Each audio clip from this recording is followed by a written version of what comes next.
The other thing which I may say I took away from this morning, which is probably very strong within the Italian culture, is this concept of economic equality. And that leads directly, I think, to your question, because one of the intolerable situations that we have in the world is not just inequality within individual countries, it's inequality across the world. And we touched on poverty and the need to feed a growing population this morning.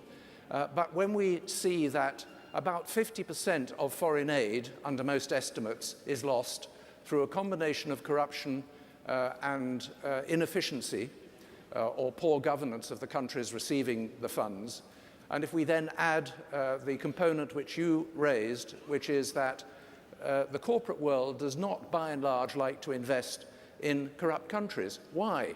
Because if you're a business, you like to be able to plan. There are some businesses they can plan for 1 year. There are other businesses they need to plan on stability for perhaps 20 years if they're in the extractive industry business. So you want to have a stable environment, a predictable environment within which you can invest.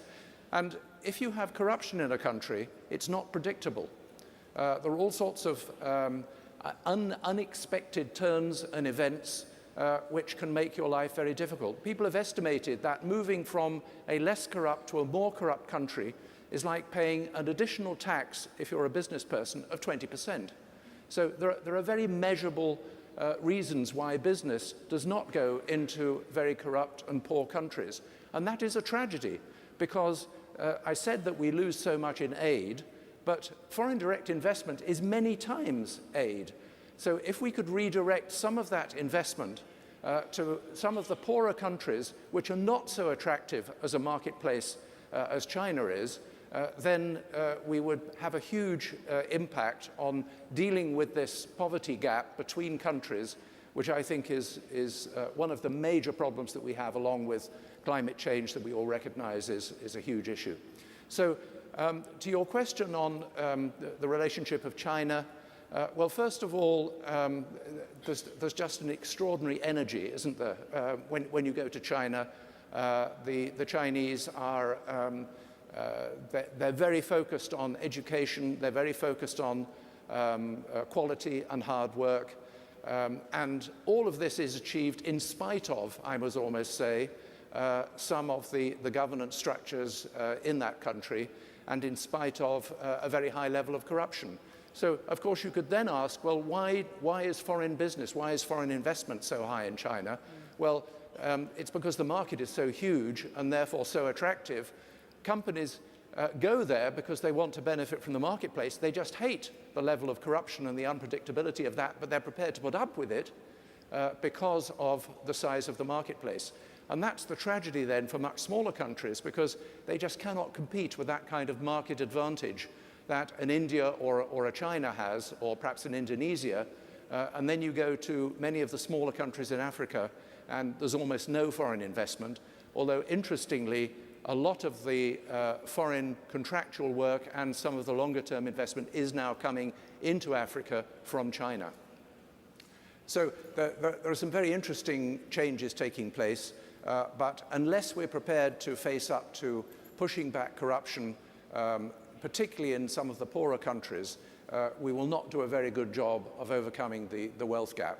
And I'd just like to raise one other thing, which my colleague from the political arena mentioned, which is perhaps the financial crisis, because that has, to my mind, a direct impact on what we're talking about.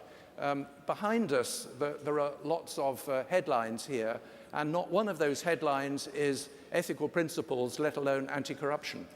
And it seems to me that, and interestingly, those of you who read the Herald Tribune, which I always do when I'm outside my own country, there was a little piece on Goldman Sachs, and saying that, well, fine, you know, now there's going to be this banking reform, which is coming through Congress, but actually the causes and the foundation of the financial crisis has really been lost sight of, and it's the loss of mores and ethics in the financial services industry, where everything had become, and of course there are many exceptions to this, but particularly in Wall Street and parts of London, things had become much too short-term. The remuneration systems had actually been counterproductive in terms of thinking sustainably, thinking long-term.